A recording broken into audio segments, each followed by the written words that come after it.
What's up guys, Sammy here, and today I've got my review of the Samsung Galaxy S9 Plus. I've had the S9 Plus for a little over 3 months now, and I think that's given me enough time to give you my full thoughts on it. So let's first talk about the S9 Plus's specs and design.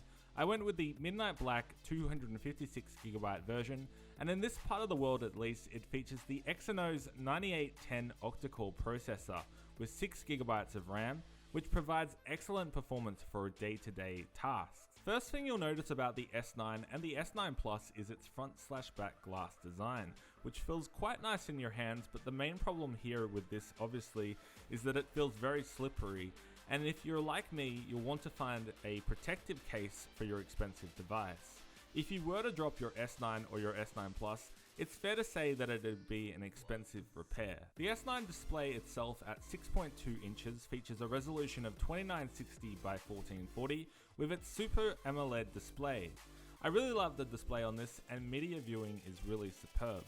Also on the front of the S9 Plus, you've got an 8 megapixel camera with an aperture range of f1.7. On the back, you've got an impressive selection of cameras, including a 12 megapixel wide angle camera with the world's first variable aperture lens of f1.5 and f2.4, and this allows you to shoot in different lighting conditions.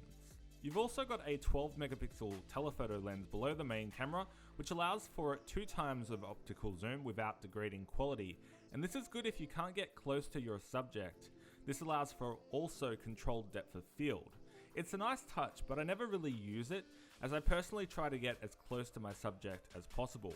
The rear cameras also support 4K recording at 60 FPS, which is nice, and super slow motion recording at 960 frames per second at 720p, or regular slow motion recording at 240 frames per second at 1080p.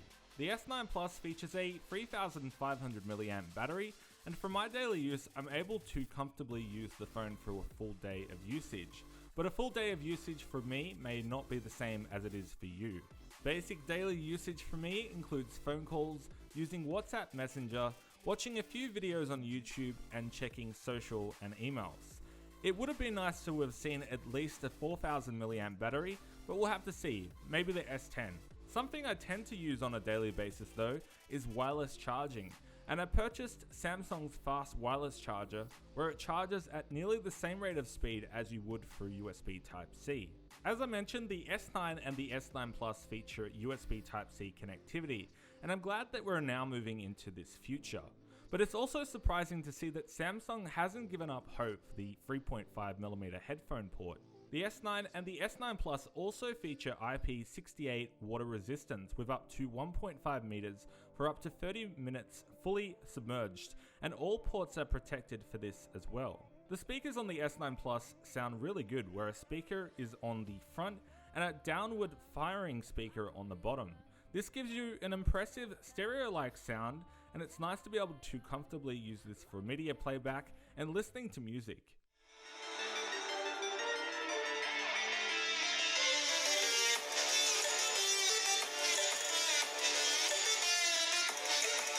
While the S9 and the S9 Plus support facial recognition for unlocking your device, I personally didn't find it worked as well as it was advertised.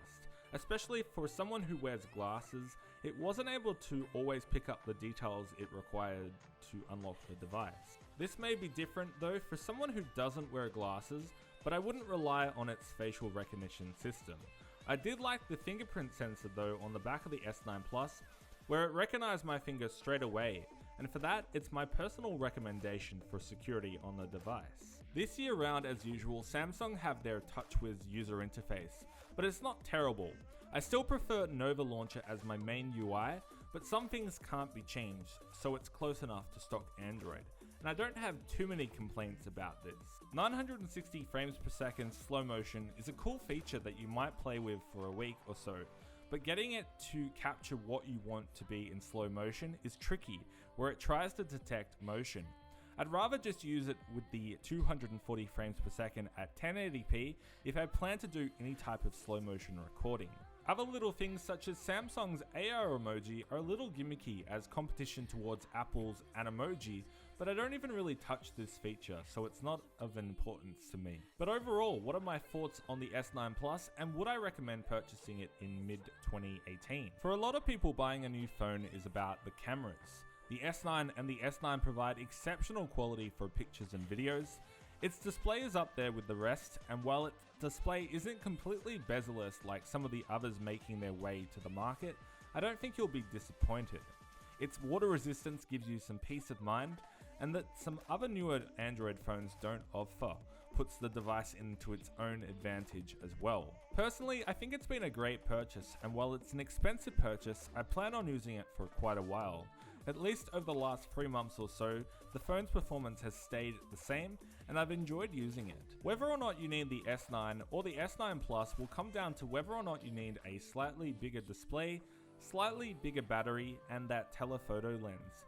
You'll need to decide on that, but otherwise it's a recommendation from me. But yeah, that's going to wrap it up for my review of the S9 Plus. If you enjoyed the video, please give it a like, subscribe and hit that bell icon to find out exactly when I push out new videos to the channel.